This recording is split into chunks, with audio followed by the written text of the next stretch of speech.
The Pendle witch trials of 1612 are widely recognized as one of the most significant witch trials in English history. These trials, which took place in Lancashire, specifically in the vicinity of Pendle Hill, are among the best documented trials of the 17th century. The 12 individuals accused were believed to be responsible for the deaths of 10 people through the practice of witchcraft. The majority of accused, except for two, were tried at the Lancaster Assizes on August 18th through 19th, 1612, alongside the Salisbury witches and others. This series of trials has since become known as the Lancashire witch trials. One individual was tried separately at the York Assizes on July 27th, 1612, while another died while in prison. It is estimated that throughout the early 15th to early 18th centuries, fewer than 500 executions occurred as a result of English witch trials. However, the Pendle witch trials alone accounted for over 2% of that total. 6 of the accused witches belonged to 2 families, both led by elderly women. These families were Elizabeth Southerns, also known as Dempsey, her daughter Elizabeth Device, and her grandchildren James and Alison Device, as well as Anne Whittle, also known as Shaddocks, and her daughter Anne Redfern. The remaining accused individuals were Jane Bulcock and her son John Bulcock, Alice Nutter, Catherine Hewitt, Alice Gray, and Janet Preston. Many of the allegations stemmed from rivalries and accusations made between the Dempsey and Shaddocks families.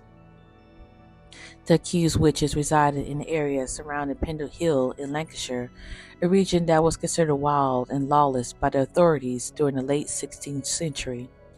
It was notorious for theft, violence, and lax morality. Upon Queen Elizabeth I's death in 1603, James I succeeded her. Influenced by Scotland's break from the Catholic Church during the Scottish Reformation, James developed a keen interest in Protestant theology, particularly in relation to witchcraft. By the early 1590s, he became convinced that he was being targeted by Scottish witches. After attending the trial of the North Berwick witches in 1590, who were accused of using witchcraft to conjure a storm against James and his wife, he wrote a book called Demonology in 1597. In this book, he instructed his followers to denounce and prosecute any supporters or practitioners of witchcraft. 1 year after ascending to the English throne, James enacted a law that imposed the death penalty in cases where magic had caused harm or corpses had been used for magical purposes. Despite his interest in witchcraft, James remained skeptical of the evidence presented in witch trials and often exposed discrepancies in testimonies against accused witches. In early 1612, all the justices of the peace in Lancashire were ordered to compile a list of recusants, individuals who refused to attend the English church and partake in communion, which was a criminal offense at the time. Roger Noel, the justice of the peace for Pendle, conducted an investigation in March 1612 after receiving complaints from the family of John Law, a peddler who claimed to have been harmed by witchcraft. Many of those implicated in the investigation considered themselves to be witches in the sense of being village healers who practiced magic, likely in exchange for payment. Such individuals were common in rural England during the 16th century and were generally accepted as part of village life. One of the accused witches, Dempsey, had been regarded as a witch in the area for 50 years, and some of the deaths attributed to the witches have occurred many years prior to Noel's investigation in 1612. The event that seemingly triggered Noel's investigation leading to the Pendle witch trials took place on March 21, 1612.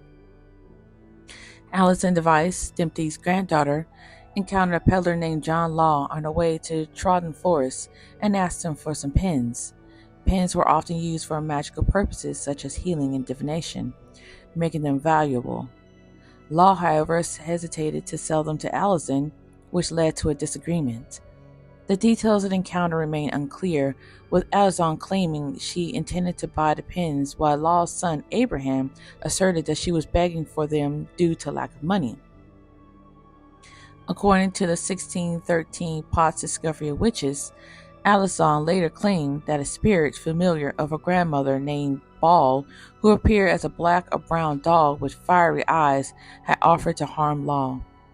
Shortly after the encounter, Law stumbled and fell, seemingly lame, but managed to reach a nearby inn.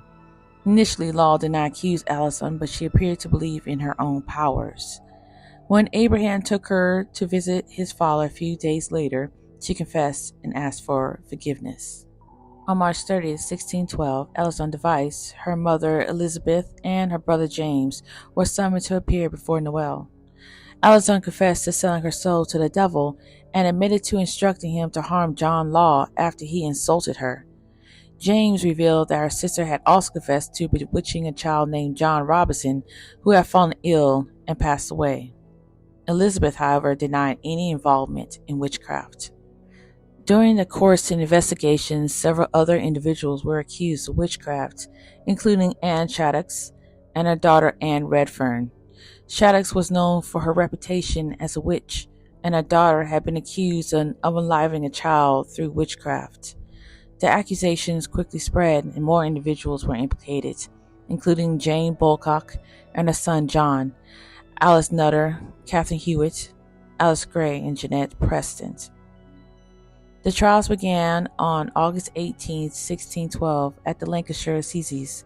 The accused witches were brought before the judges, Sir James Atham and Sir Edward Bromley, who presided over the proceedings. The evidence presented against the accused was largely based on testimonies from witnesses, many of whom were family members or neighbors. Despite the lack of concrete evidence, the majority of the accused witches were found guilty and sentenced to death. On August 20, 1612, 10 of the accused were executed by hanging at Gallows Hill in Lancashire. The two remaining accused, Alice Gray and Jeanette Preston, were found not guilty and were released. The Pendle witch trials had a lasting impact on the region and on the history of witchcraft in England. The trials highlighted the fear and paranoia surrounding witchcraft during the 17th century and the willingness of authorities to prosecute and execute those accused of practicing it. The trials also shed light on the social and economic tensions within the community, as rivalries and disputes began to play a significant role in the accusations.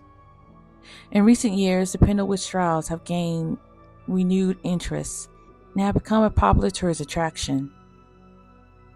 The area around Pendle Hill has embraced its dark history with guided tours, museums, and events dedicated to the trials. The trials have also been the subject of books, documentaries, and plays, further cementing their place in English folklore and history.